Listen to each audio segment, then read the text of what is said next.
Well, Matt, it's been a while since we did this show, but I felt like today was the right time to do it. It was absolutely the right time to do it, and so much has happened as far as the college football playoff being announced, the NFL playoff race heating up, and also Major League Baseball is heating up with some news and a couple bombshells. Let's go over them right now. Let's start with the Dodgers signing Edwin Diaz to a 3-year contract. It included some deferrals, but what I thought was, I think I'm more excited about playing Narco at Dodger Stadium, and also when I play MLB The Show 26, I can't wait to play Narco, and it's the Dodgers home games, and when Edwin Diaz comes out, because I think the Dodger fans are gonna absolutely go nuts when Narco plays into the Dodger Stadium speakers. And I think it adds to a weakness that the Dodgers had last year. One of the flaws that the Dodgers had, even though they're the defending world champions, one of their weaknesses last year was their bullpen. And I think what they wanted to do was try to improve on that. And Edwin Diaz, I don't know what their closer situation is going to be, but it's going to be interesting to see how that fares out, whether Tanner Scott remains the closer or if they're going to switch to Diaz and maybe have Scott be the setup man. I think we're going to see Edwin Diaz be the closer. Yeah, I would think so. I mean, the high-profile closer. Because I think the reason why I say that is because I think that the Dodgers are found their ninth inning guy. And I thought they did in Tanner Scott, but Tanner Scott proved to be more of a eighth inning guy or a seventh inning guy, lefty specialist. Yeah. Listen, Tanner Scott had a good, okay year for what it's worth, but just in case, they're doing this as a high-profile move. And I thought that out of all the relievers, this was the best reliever you could have gotten. And I know Met fans are reeling from not just losing Edwin Diaz, but losing someone else. And then the Mets also lost another star in Pete Alonso to the Baltimore Orioles. And I'm like, wow, the Orioles got better, their lineup-wise. But I still think the Orioles need pitching. And as for the Mets, I feel like Mark Vientos can get a shot at playing first base. Well, Mark Vientos is probably the next man up. And I know Met fans are not happy about losing Pete Alonso. And I think this just also adds on to the narrative that the Mets can't keep guys there for their entire careers. And you're talking about the franchise's leading home run hitter in Pete Alonso, who did so much damage with the home runs over the last 7 years. You figure that they keep him, but I guess Pete Alonso had other priorities. We thought he was going to the Red Sox initially. The Red Sox were linked to him, but unfortunately, he went to another AL East team. I think the AL East is going to be very competitive. I think the Orioles, I think, are going to be better than they were last year. I just think they need to get some pitching too.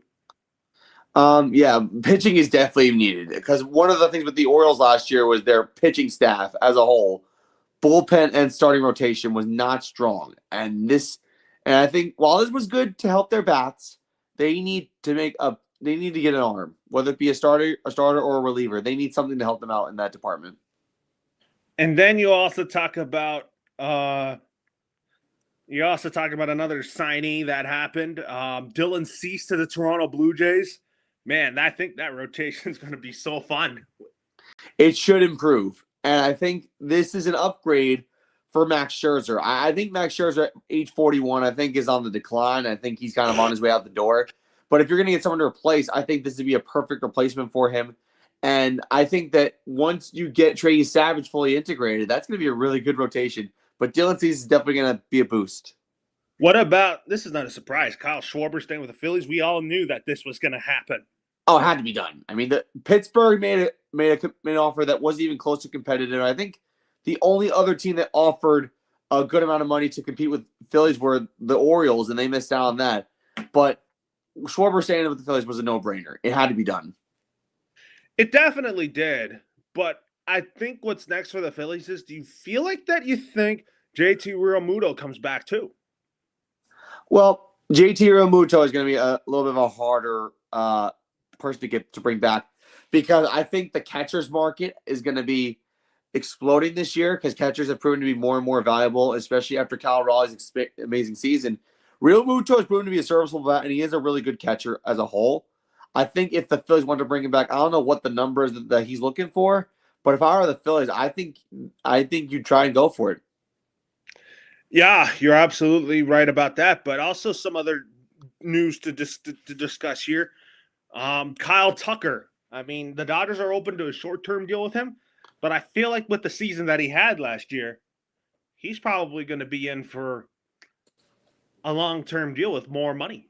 That was what was interesting because the Dodgers were in on him in the beginning. Then they kind of faded away, and then Toronto surged as a contender. And then and then he said, I would sign with the Dodgers for a 3-4 year deal. And I don't know what the Dodgers are thinking if they're willing to give him a 3-4 year contract. But according to Kyle Tucker's agent, Casey Close, he wants a long-term contract, which is 6 or 7 years, which is what he's looking for. And I think the Dodgers wouldn't sign him if he is looking for that type for that type of duration of a contract. It's going to be interesting as to who's willing to offer him that. Toronto might be the destination at that point, but the Dodgers can pull a lot of money, as much money as they want, to try to entice him to stay. It's going to depend on the AAV, in my opinion. But I think Kyle Tucker. I think the Blue Jays are probably going to be the favorite to land him. I think the Blue Jays have emerged to land him, but I feel like that even if the Jays get Kyle Tucker, I still think they're going to still find a way to keep Bo Bichette too. Yeah, it's going to be like Bo Bichette. I think is going to be their top priority in Toronto because this is one of the baby Blue Jays that they developed, fan favorite player, and a big contributor in the Blue Jays playoff run. I think losing him would not be a popular move in Toronto, but again, it all depends on what ownership and management can do to bring him back. And I think if they're putting Bo Bichette top of mind, they have to be focusing on that more than Kyle Tucker at this point. Well, and there was trade rumors surrounding Tarek Skubal. And if Tarek Skubal gets traded to the Dodgers, Tyler Glasnow is probably going to be a centerpiece in that trade. In my opinion, I think that Tarek Skubal will end up staying in Detroit just because I think that the haul will be way too much in return. I just don't think the Dodgers would be willing to control a big package, Yeah, you can only imagine if they do deal Skubal, who's the best pitcher in baseball, back-to-back defending AL Cy Young Award winner. You figured that ownership would ask for a big package from the Dodgers to get him to go over to LA. And it might require a couple arms. It might require Tyler Glasnow. It might require a couple relievers. I mean, that's what I think the Dodgers are being cautious about with making a move like this. Is if we get Tarek Skubal, what will we have to give up? And I think the Dodgers are fine with staying put rather than getting another star pitcher. I feel like the Dodgers, since they got Edwin Diaz, I don't think they need to go out and get a starting pitcher at this time. Yeah, I think their bullpen is more of a concern than their starting rotation. I think their starting rotation is fine the way it is. Even with Clayton Kershaw retired, I think their rotation is very solid. And injuries and all that, I think that the Dodgers are fine rotation-wise.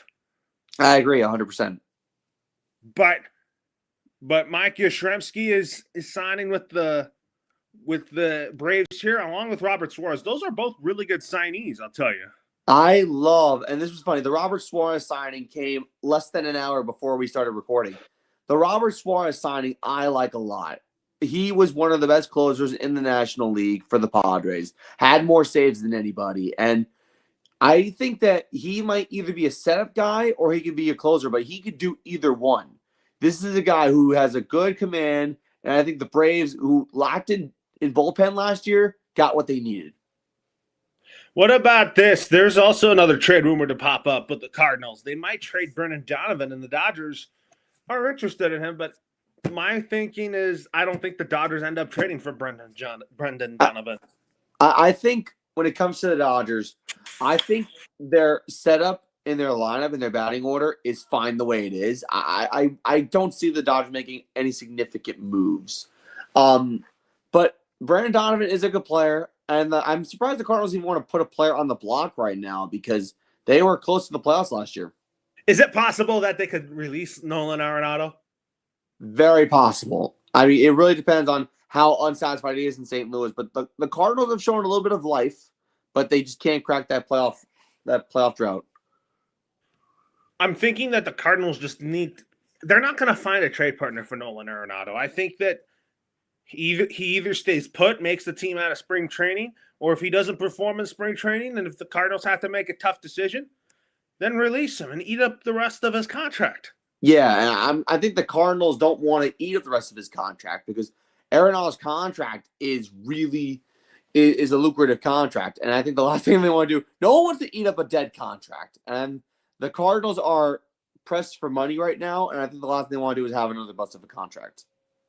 I don't think they want to do any of that. I mean, I think that the Cardinals have some young guys that I think they're ready for the big leagues. Yeah, their farm system is really good.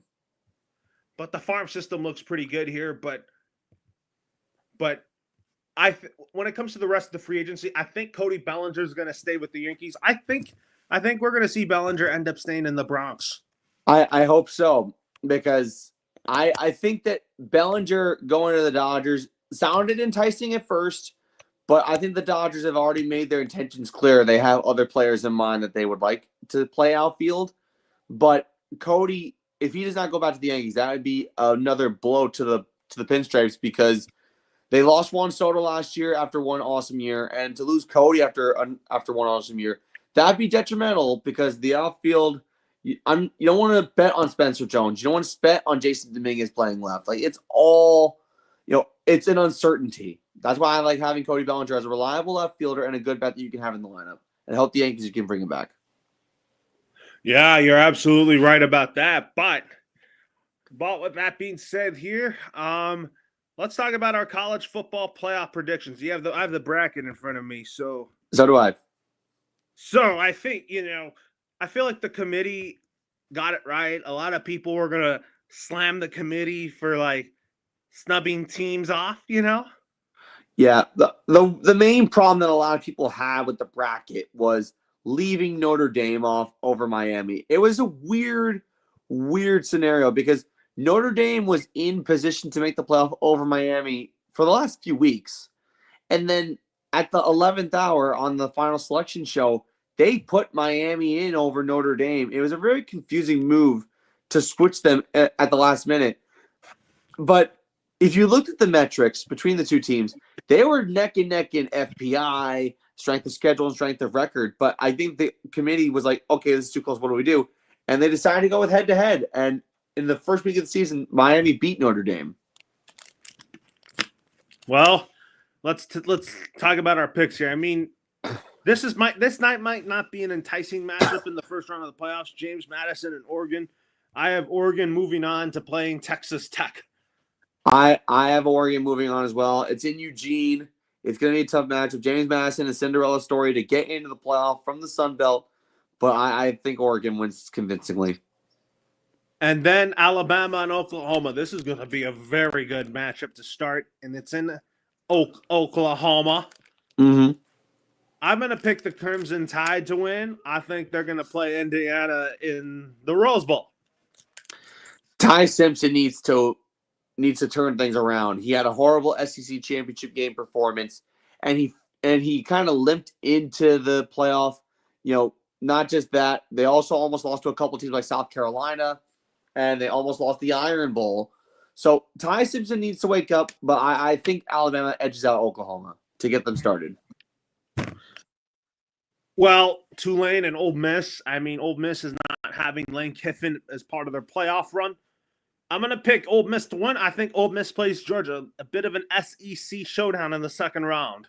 That's correct. This was a rematch from earlier in the season. Tulane did play Ole Miss in week 2 or 3 of the regular season. Ole Miss won by 5 touchdowns. But one point that was made, and I think I got to bring this up, when you play a team a second time around, if you get blown up the first time, you learn from your mistakes. And I think even though I don't have Tulane winning this game, but I think it'll be closer than losing 49-14. I'll take Ole Miss. And then Miami and Texas A&M. I like Mario Cristobal. I think Miami's had a great year, but I am going to pick Texas A&M to go to Columbus, go to Ohio State to play them in the second round. I'm going to go with the Aggies as well. Carson Beck, former Georgia QB at Miami right now. Miami's lucky they're even in this position. I'm going to take the Aggies. Although I do think that one loss at the end of the regular season against Texas will kind of loom in their head, but I think Texas A&M bounces back from that. And then for the second round, I have Oregon beating Texas Tech. This one, I actually have Texas Tech winning that one because Texas Tech has one of the best defenses in the country. Linebacker Jacob Rodriguez is up as a finalist for the Heisman Trophy, most likely. And their offense is steady, but their defense can definitely help the Red Raiders out. I'm taking Texas Tech in that one. And then Alabama and Indiana. I mean, I hate to say it. I hate to put my team in a bad position, but I think we're going to see Oregon play Indiana a Big Ten matchup in the semifinal for the right to, and I think we're going to see Oregon and Indiana. I have Indiana beating Alabama as well. I'm sorry, Loro, but I just think that Indiana is just a more complete team than the Crimson Tide this year. And then Georgia and Ole Miss. I have Georgia beating them, and they'll play either Ohio State or A&M. I'll take Georgia as well. I think a Kiffinless Ole Miss team is going to be looming large over the Rebels. I'm taking Georgia. And then Ohio State and A&M. I'm going to go Ohio State. I think in the Final Four right here, I have Texas Tech. I have Georgia. I have Oregon taking on Indiana, and then Georgia taking on Ohio State. Okay, so I got Ohio State beating Texas A&M too, and so I have Tech and Indiana, and I have Georgia and Ohio State. My final would be Ohio State versus Texas Tech. I really like this team a lot. This team's defense is unbelievable. It's second to none. So I have Texas Tech versus Ohio State in my championship. For me, my championship's going to be Ohio State and Indiana because I don't like Georgia to go into the national title game again. But in this scenario, for me, I'm going to pick Indiana to beat Ohio State, and I think Fernando Mendoza's journey, college career is going to end in a national title. I like that. If only I picked Indiana. Ohio State and Texas Tech is my championship. I'm going to take the Ohio State Buckeyes to successfully defend their national title against Texas Tech, and Ohio State becomes national champions as Jeremiah Smith ends his collegiate career with a national title. Jeremiah Smith probably will be a number one pick. I think that if the Giants or the Titans get the number one pick in the draft, Jeremiah Smith is probably going to go to them. Yeah, it's funny you mentioned the Giants. They actually have possession of the number one pick right now. It's possible. So anyways, now Sharon Moore is fired now. So my prediction on who I think will be the next head coach at Michigan, my pick is Brian Kelly because I didn't think the SEC was his thing. I think coaching in the Big Ten would be more suitable for Brian Kelly. You want to know what it was with Sharon Moore? The scandal that Connor Stallions got involved in when Jim Harbaugh was coach, it really showed that this coaching staff with Jim Harbaugh was up to no good when it came to the Connor Stallions thing. Now, obviously, Jim Harbaugh left college to go to the NFL, and that's working out pretty good. Sharon Moore had nowhere to go, and this was kind of as soon as possible. They have significant evidence against him, and unfortunately, Sharon Moore was just not the fit either way. As far as who the next coach would be, I like Brian Kelly. The SEC was just too big for him. It was too much for him to handle, especially a program like LSU. It was just too much to tackle.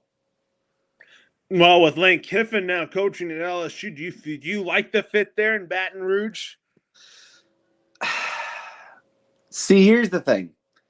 LSU is a big-time program and a very prestigious program.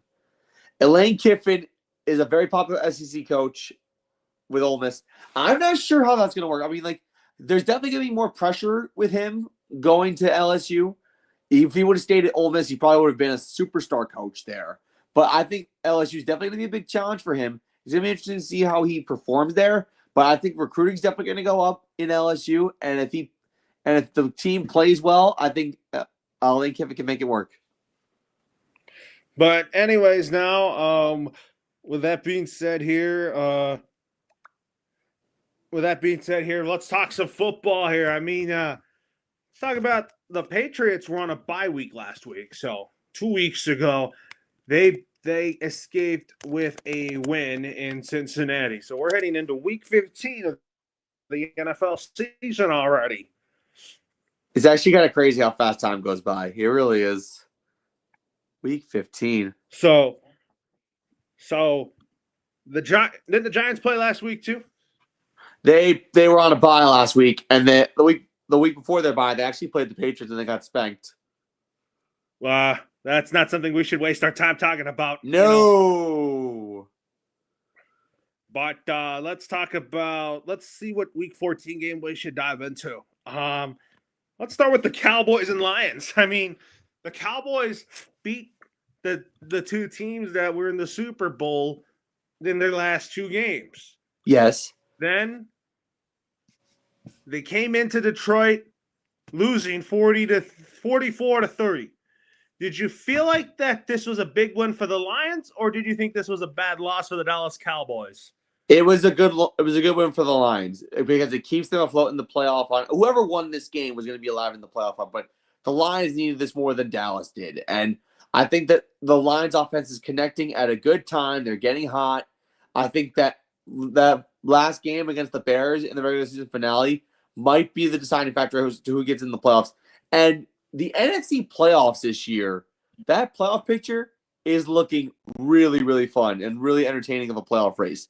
I mean, we thought the AFC was the power conference in the NFL. I think the guard has changed because it might be, but I still think the AFC is still really good. It is. It's really good. But I love how the NFC is actually a more competitive race. Like the AFC, you can kind of you like the AFC playoff race just because the Chiefs and Ravens are on the outside looking in. But the NFC side, you got teams stepping up like the Bears. Who thought the Bears would be in the playoff hunt at this point in the year? San Fran's getting back to their old ways. Sam Darnold's doing it well in Seattle. Matthew Stafford's turning back the clock. And then the Packers with Jordan Love and Michael Parsons are making it work. And then the NFC South race. Who would have thought the Panthers would be involved in this point? Nobody did, because Atlanta's kind of lost the bad one to Seattle, which we'll get to in a minute. But we got to talk about this Colts-Jaguars game. I mean, the Colts' woes in Duval continue, and a series of unfortunate events at quarterback for the Colts. Mm-hmm. Daniel Jones is out for the year. Riley Leonard came in relief. And a familiar face is back, which we didn't expect in Phillip Rivers. I mean, Phillip Rivers was, I feel like Phillip Rivers will go into the Hall as a Charger, but I'm like, why did Phillip Rivers come out of retirement already? Well, I can explain that. So the reason why he came out of retirement was all the quarterbacks who were on the market to sign with the Colts after Riley Leonard and Daniel Jones got hurt were not that good. You're talking Clayton Tune and Taylor Heineke and all these other, run-up-the-mill quarterbacks that really don't get a lot of chances weren't that good when the Colts worked them out. But apparently Phillip Rivers got a call from the Colts and said, hey, want to work out for us? And sure enough, Phillip Rivers worked out, went well, and he signed a contract. And he's on the practice squad and most likely to start this week against Seattle. Well, I mean, he knows Shane Steichen pretty well, which I think is an added bonus. It's definitely a benefit, but I wouldn't have thought that 44-year-old Phillip Rivers would be starting an NFL game in 2025. Well, he's retired. He's enjoying retirement life. Well, at this moment, but this week he might start because, like I said, if it weren't for Phillip Rivers signing, the Colts would have no plan at quarterback. Although they do have options. Tyler Warren played quarterback at Penn State, so he has capabilities, although he's more known for his pass catching abilities as a tight end. So the Colts are in a little bit of a quarterback dilemma, as you indicated. No, who would have thought that we would have seen that? I think Daniel Jones is their guy. I think the Colts love Daniel Jones. They want him to stay, which I think they will. Yeah. It's just unfortunate. The Colts season has kind of unraveled before our very eyes. They've lost 4 of their last 5, and now their quarterbacks are hurt. And I think they might not even make the playoffs at this point because Houston came out of nowhere, and Jacksonville's pulling away. And with Phillip Rivers, I mean, we'll talk about his first game in the NFL back in a minute. I mean, Phillip Rivers, I think, has a plan. I think he could still provide something for the Colts. Mm-hmm. Yeah, absolutely. And I still think he can be a solid. Listen, Phillip Rivers at age 44. I mean, there's only one other person who started quarterback at the age of 44. You know the answer to that. Tom Brady. Yep. And Tom Brady was on the decline at age 44. Oh, yeah. At that point, he was done. He was on his way out the door. But as for the Jags, I mean, I feel like the Jags with Liam Cohen are really good right now. I give a lot of props to Liam Cohen for turning things around. I mean, Trevor has looked really good throwing the football. The offense is very prolific. I think their defense could improve a little bit more, but I do like the way this team is heading so far this year. Yeah, this is definitely a good thing in the right direction for Jacksonville, but Jaden Daniels, we'll talk about him in a minute because I don't think it's worth talking about that Vikings 31-0 loss to the Washington 31-0 win over the Washington Commanders. Yeah, I mean, well, the Vikings won 31-0 over the Commanders. Not a pretty sight at all. I think the Commanders season, I think they were eliminated from playoff contention after this. The Commanders just got a rough deal with the injury bug. And unfortunately, it's not just Jaden Daniels. It's also Zach Ertz tore his ACL in the Minnesota game. His season is over, and he might even miss time next year, too. The defense has regressed, and it's just a shame. A team that was in the NFC Championship game is not going to make the playoffs. Well, I mean, let's talk about that Bengals-Bills game. The Bengals started out well, but Josh Allen willed his team to victory. I mean, this is the theme for the Bengals. Starting off games well, but the defense can't even hold it. Yeah, well, this time, Joe Burrow played his heart out, and he typically wears his heart on his sleeve when he plays. And the Bengals offense, you could see with Joe Burrow in there, is just so much better. Josh Allen just outperformed him, although the Buffalo defense did make a couple of plays at the right time, like stripping Joe Burrow for picking up Joe Burrow on back-to-back passes in the fourth quarter, one for a touchdown. I think that was huge. So the Bills, if they can get the 2 seed in the AFC, which is going to be really hard because New England's playing well right now, and they might win the division. But if Buffalo can somehow keep up the good momentum and have the temperatures in their favor, because if Highmark Stadium is the thought of playing football games at Highmark Stadium is looking pretty bleak because of how well the Patriots are doing. But the Buffalo Bills, if they could just hold on to like a 5 seed or 6 seed, that would be monumental for them going into the playoffs. And if Buffalo has to go through the AFC without facing Patrick Mahomes or Lamar Jackson, I think it's Bills' conference for the taking. Well, we also have to talk about here, how in the world did the Saints beat the Tampa Bay Bucks? Tampa Bay just continues to shoot themselves in the foot. I can't explain what happened. I'm actually very surprised at that result. And I mentioned this before after the game happened. That opens the door for Carolina because now all of a sudden the 2 teams are tied for first place in the NFC South. And like I said, who would have thought Bryce Young and the Panthers would be in it at this point in the year? I didn't think nobody would. I mean, the Panthers didn't play last week. We'll talk about their game in a minute. They're playing in New Orleans. So I think Carolina is going to have to get a win in the Bayou. They're going to have to win in the Bayou. And I think those 2 games against Tampa Bay that they got in the final 3 weeks are also going to probably seal their fate as to whether or not they win the division or not. And then the Steelers. I mean, everybody wanted Mike Tomlin being fired, but they somehow found a way to beat the Baltimore Ravens. And it's weird to me because Baltimore, I thought, was the better team going into that first encounter against the Steelers. Lamar just has not had a desirable season. And the Ravens defense has also had hiccups this year. And I'm actually very surprised Baltimore's even in this position where they're not even in playoff contention. Pittsburgh, I don't know how they're doing it with a 40-something-year-old Aaron Rodgers. I really don't know how they're doing it. Who knows? I mean, the Steelers are just they're just getting lucky, you know. But one thing I will say, and I think this is actually going to reign supreme. The Pittsburgh Steelers might, even if they win the division, I think they have to start looking and shopping around Mike Tomlin. And here's why. Because Mike Tomlin's been there for 18 years. He's led them to a winning record in every single year he's been in Pittsburgh. But it seems like Pittsburgh's mentality is, okay, let's go above 500, and then I think we're good from there. Like I think that's not good enough in Pittsburgh. They're used to winning Super Bowls. They're not winning Super Bowls. They're just getting by. And getting by is not what you want to do in the NFL. Mike Tomlin's a great coach, but I think a change in scenery might help him. It might, but I'm sure the Rooney family doesn't want to trade him because I think that they love Mike Tomlin. No, and I think they do too. But fans are turning on Mike Tomlin. Think of it. This is a guy who's been coaching the Steelers for 18 years and has not had a losing record. But like I said, sometimes you get a little bit complacent when you win so much. And listen, Mike Tomlin's a great coach. We give him his roses every opportunity we can. But to that token, if the mentality has changed in Pittsburgh, you might need like I said, a new team that might need a head coach. Maybe Vegas would probably help him out. But the Pittsburgh Steelers need to start shopping around young QBs because Pittsburgh's biggest problem is once Ben Roethlisberger retired, they never repaired for that.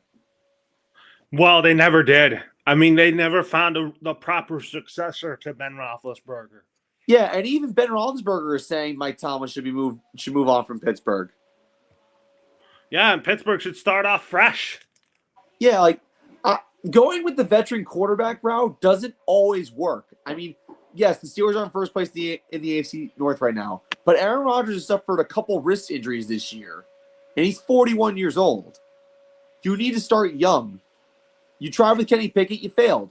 You tried with Mason Rudolph, you failed. I mean, what else can you really do? You got to start fresh again. Well, and then you talk about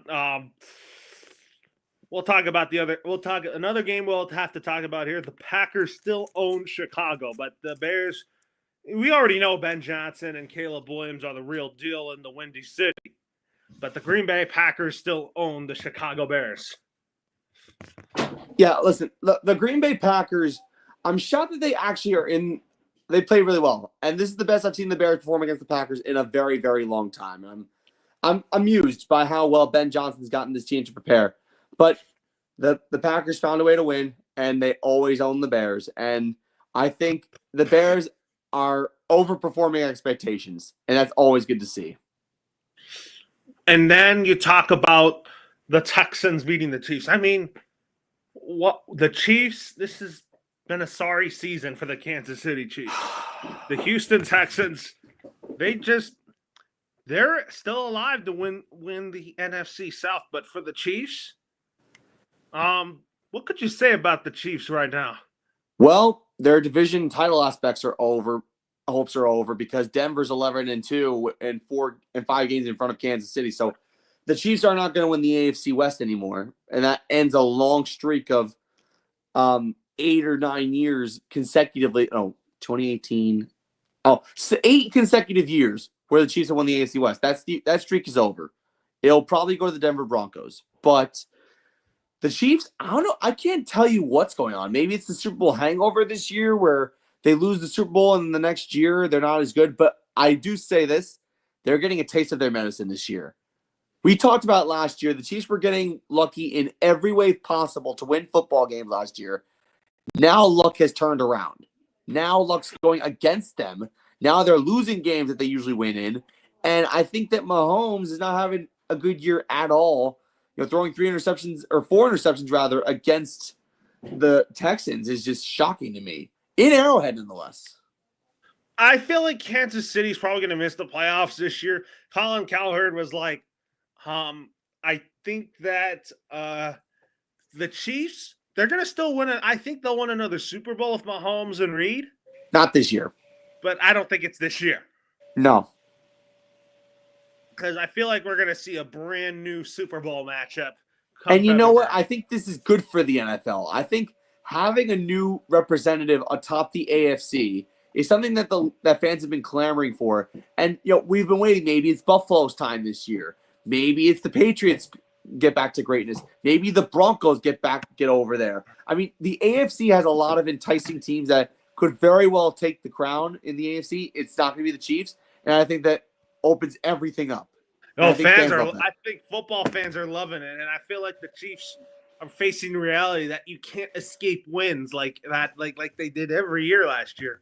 Oh my God, they got away with murder every way possible last year. So now they're getting a heavy dose of reality. Yeah, they're probably done at this point. Yeah, and I wouldn't be surprised. I mean, their schedule is not too favorable. They got the Chargers, they got the Texans, they got the Raiders, they got the Broncos. They'll probably lose 2 of those 4 games. That's not going to be good enough. Well, they are playing the Chargers next week. So, speaking of the Chargers, talk about an interception to end the game. Didn't you really like that Monsters Inc. Bowl? Oh, my God. Mike Wazowski and Sully.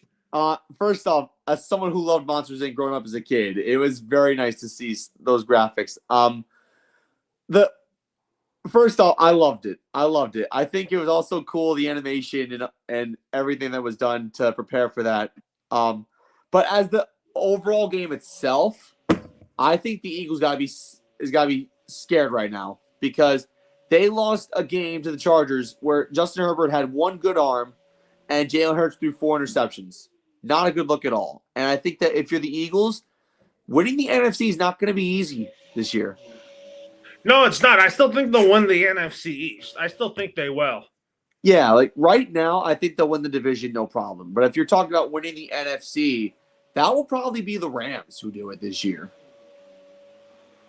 Well, we'll have to find out. But, as for the Chargers, I mean, Justin Herbert played well with 1 good arm.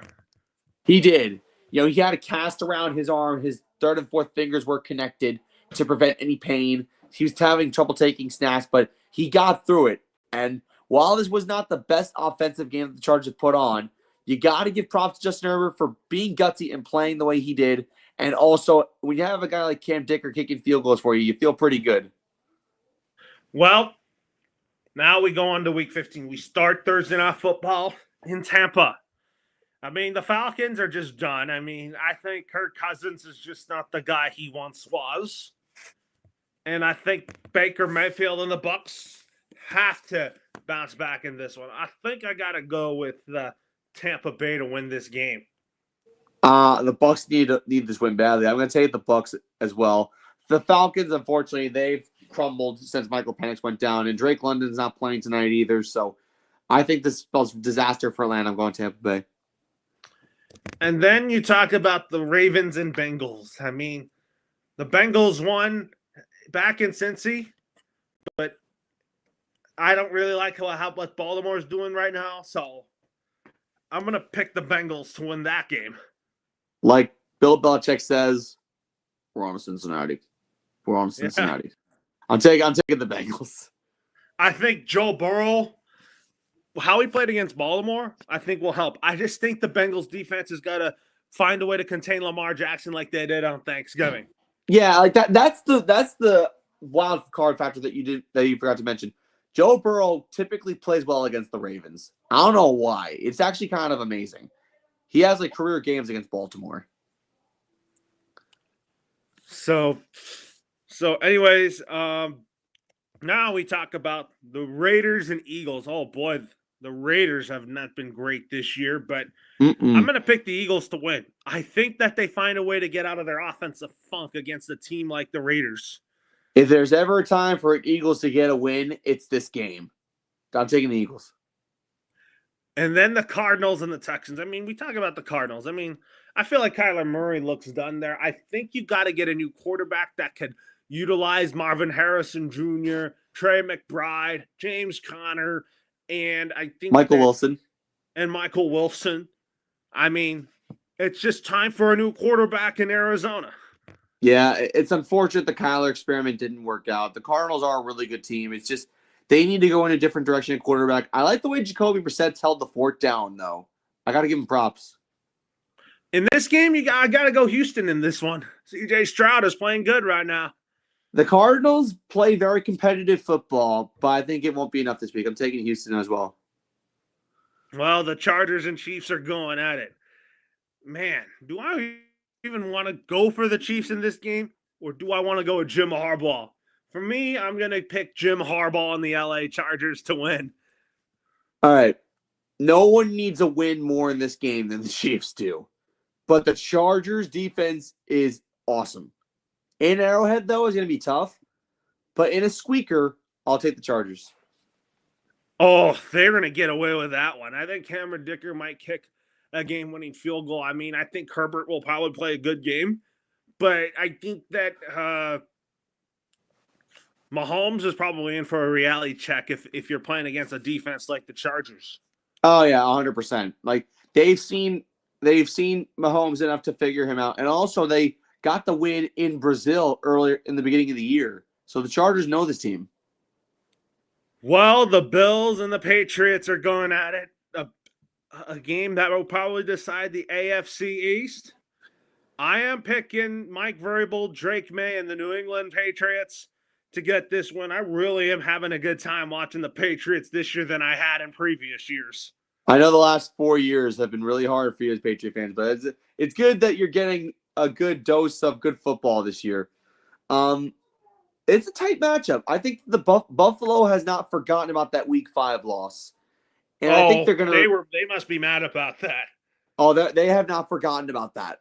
But Buffalo's 2 games back of New England. A win here for Buffalo would put them back in division title conversation. But I think that the Patriots hold on, especially in Gillette. Yeah, I mean, if you're talking about the Patriots the last 2 years, I was like, this time of year when they were so bad, I was like, fast forward to baseball already, fast forward to the Dodgers already. But now I don't have to say that anymore. Yeah, it's good when your team's doing great, isn't it? Yeah, when both of my teams have winning records, it's good, but I don't have to think about baseball at this time right now because of how well New England's doing right now. Yeah, you have something to look forward to. And I think the Patriots, why they're playing good football, I really think that Mike Vrabel has really turned around the identity of the Patriots. He's brought the Patriot way back again. I mean, thought last year it was worse with Gerard Mayo. Oh my God, it was bad with Gerard Mayo, that was terrible. And think of it. Suffer. And think of it. Suffer every week to see. Oh, it was bad, and the post game pressers didn't help. So the Patriots are back to being the Patriots that I know. And one last thing I wanted to mention about the Patriots, they're on a 10-game winning streak. They started 1-2. That they lost to Pittsburgh back in Week 3. They haven't lost a game since. Oh my God, I feel like that our team is going to be ready. I mean, Mike Vrabel has done a tremendous job getting this team to play football, and I think that we're back right now. I think you're scratching the surface of how you could be. I think the playoffs should be very fascinating, especially in Gillette, but it's going to be tough, especially with the young Patriots team. We'll see how they perform. Well, the Jags and the Jets going at it. I mean, the Jets lost last week to the Dolphins. To the Dolphins. And we know the Dolphins are playing good football right now. In this particular matchup, I'm gonna pick Jacksonville. Duval. I'm picking Jacksonville as well. This is a no-brainer for me. And the Commanders and Giants. I mean, Mariota starting. I want to pick the Commanders to win. I just think that the Giants are just not really that great to begin with. I'm waiting for the draft to happen. The Giants are in possession of the number 1 pick in the draft. The Giants have not had the number 1 pick in the draft since 1965. So it's been quite a while since the Giants had the number 1 pick in the draft. Although that was the situation last year, and we blew that opportunity. But it is what it is. In this game, Marcus Mariota has played well in relief of Jaden Daniels, and I think I'm going to go with the Commanders to win this one in MetLife, unfortunately. Do you feel like that the Commanders should just shut down Jaden Daniels for the remainder of the season? Honestly, at 3-10 and you're out of the playoffs, I would. Well, Shedeur Sanders is impressing right now, and everybody's like, is he the savior of the Cleveland Browns right now? He's he's playing good. He's playing good football. And you know what? I think to finish the season off strong with Shador, I think is a good opportunity for him. I feel like he should be the starter next year for Cleveland. Yeah, I mean, listen, the guy played really well against Tennessee. Even though they lost to Tennessee last week, they played really well. But I don't think that's going to be enough. I think the Chicago Bears are going to get a win in the Windy City. I'm taking the Bears as well. The Bears lost to the Packers in a tight one. I think they bounced back and they beat a very not as talented Browns team. And then we talk about the Panthers Saints. The Saints beat the Panthers at Bank of America Stadium. But who would have thought that we would see the Panthers be tied for first in a lowly NFC South? I couldn't tell you why. But I think the fact that the Saints are playing good with Tyler Shuck at quarterback, of all things, is amazing. Now, also, Kellen Moore in his first year Saints head coach, there have been some ups and downs, but I think there's a good starting point. That Bucs game that they won last week is probably going to be a good positive mojo for them ending the year. Absolutely. I think it's probably a good one for that, but America's game of the week, the Rams and the Lions. Oh, man, that's going to be so fun to see Jared Goff and Matthew Stafford go at it. But I'm going to pick the Rams. I really like them at home. I think the Rams are probably going to win the NFC West. Yeah. But San Francisco is also not counted out, too. I like the way this Rams team is performing on both sides of the ball. I'm picking the Rams. I think the Lions are going to put up a really good fight, but I think the Rams walk away with the win at home. Well, and then we also talk about the Colts and Seahawks. Phillip Rivers starts and against Sam Darnold. I'm going to pick the Seahawks. I think the Seahawks have been playing great football lately. Who would have thought that they would be this good right now? The Hawks are really, really solid across the board. They've just been putting on haymaker after haymaker against teams that they should be beating, and that's awesome because you want to dominate teams to prove that you have a footprint in the NFC. And I don't think the Seahawks win the division, but they're a damn good football team. I'm taking Seattle. And then you talk about the Denver Broncos and the Green Bay Packers. This is going to be a good matchup, but I'm going to pick the Denver Broncos to win. The one factor I will say about this, it's in Denver. No altitude. Denver all the way. And then the Titans and 49ers. That's easy. I think Brock Purdy and the Niners show up against the Tennessee Titans. The Titans got to win against the Browns. It was only their second win of the year, but Niners crush them. Well, the Dallas Cowboys and the Minnesota Vikings. Who wants to talk about that game? It's amazing how they're both still alive in the playoff hunt. I don't like Dallas, and I don't like Dallas. I think they're overrated. I'm picking the Minnesota Vikings. I think J.J. McCarthy is going to continue to show why he's their franchise quarterback moving forward. Like I said, it's kind of too late for both of these teams when it comes to the playoff race. But Dallas's defense is so bad. I'm going with the Vikings. Well, talk about Dolphins Steelers. Is that a game that's very enticing to me? I'm just going to watch that game because of my guy, Tua Tagovailoa. Oh, my God. Honestly, I couldn't even tell you who would. Like, both these teams are evenly matched. But Dolphins, the fact that they're actually in this position actually amazes me. It really is. Because of all the smack I've been saying about Mike McDaniel, and they're still winning games, and they're still alive. No, you said you thought Mike McDaniel would get fired at this time. Well, so far, I'm eating my words now. So now that they're finding ways to win, like they beat the Jets last week pretty handedly. They did. And knowing that Tua doesn't play well in cold weather climates. True. And then you're playing Pittsburgh where it's supposed to be very cold, lots of layers, and you don't normally play well in that type of environment if you're the Miami Dolphins. Yeah, I mean, I think you play the Jets in the cold, it's different. You play a competitive Steelers team in the cold, that might be you might not get the result you want. So I'm going to say Pittsburgh. I'm going Miami. If I think that they continue to make a statement, the Dolphins, the Miami Dolphins they're playing Cincy next week, but we have to talk about some flex games for week 16. Like the Dolphins Bengals game got flexed out of Sunday Night Football, which I thought was a great idea. Wow, really? Okay.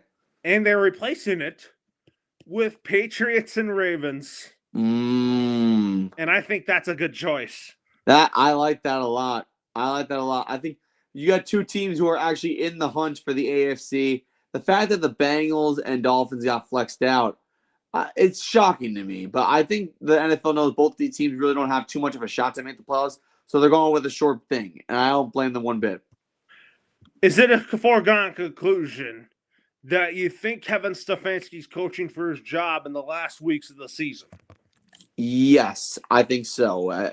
I think the Browns ultimately won't keep him because I think the Browns have just been a proven dumpster fire. I love him as a coach, but as a head coach of the Cleveland Browns, it hasn't been too fruitful for him. I think that ultimately his tenure comes to an end, especially this final 4 games. You got the Bears, Bills, Steelers, and Bengals to end the season. I think that's not going to be too good for the Browns. Yeah, it's probably not going to look good on him anyways, because I think that what we call this? I just